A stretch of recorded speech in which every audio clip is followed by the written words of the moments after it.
Okay, so let me take this question now. We have to find partial fraction for this single fraction. We have x plus 1 over x minus 1 times x plus 2, right? So we're going to write this fraction in the form of partial fractions, right? Basically, we need to split this into sum of simple fractions. How we can do that? I would like to advise you to watch my introduction video for partial fractions. Okay, so if you watch that, you know how to split this into sum of fractions.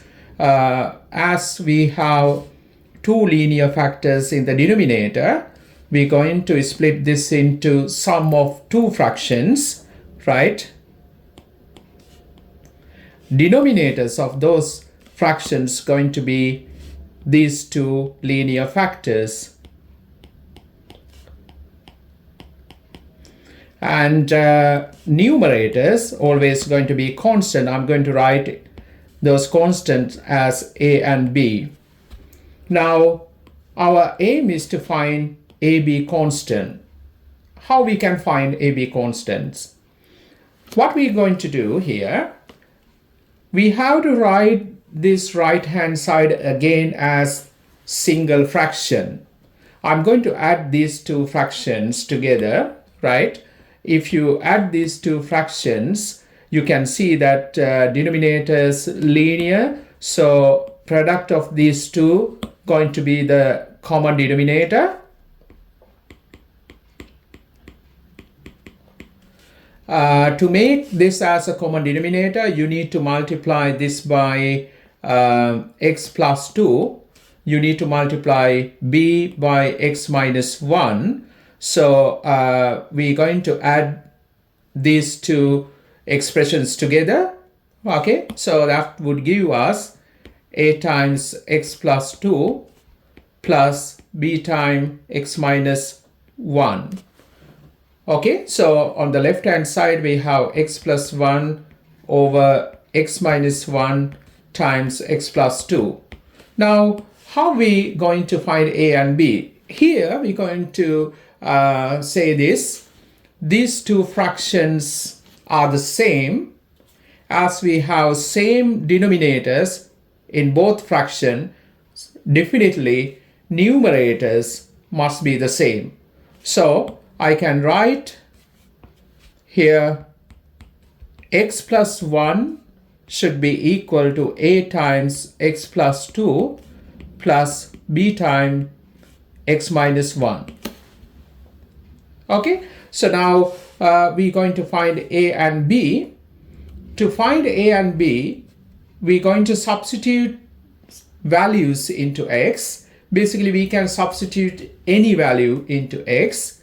But if you substitute some certain values into x, finding a, b going to be faster, right? If you look at this here, this term, if I substitute x equal 1, you can see that this bracket going to be equal to 0. So that's make this term, vanish, right? It's going to disappear. That's lead us to find a straight away. Okay, so that is how we're going to make the decision. I'm going to substitute x equal 1 both sides. That gives us 1 plus 1 equal to a times put x as 1. That gives us 3 here. Plus here, when you substitute x equal 1, basically we're going to get 0 here. So this gives us a. We have 2 equal to 3a. Therefore, a going to be equal to 2 over 3. So we found a. Now, I want to find b.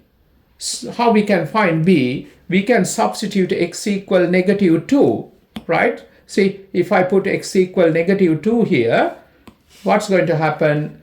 This term going to vanish, right? So that would give us straight away b. Okay, so I'm going to substitute x equal to negative 2. When I do that, on the left hand side, x negative 2 plus 1 equal to, when we put negative 2 here, right, you're going to get 0 plus b, put x equal negative 2, that gives us negative 3 inside the bracket. This gives us negative 1 equal to negative 3b, that gives us b as 1 over 3. Okay, so finally we have to substitute a and b in here, right? So we can write x plus 1 over x minus 1 times x plus 2 as, substitute a as 2 over 3 plus b 1 over 3, like that. So we can rewrite right hand side nicely, 2 over 3 bracket x minus 1 plus 1 over 3 bracket x plus 2. So we found partial fractions for this fraction. Okay.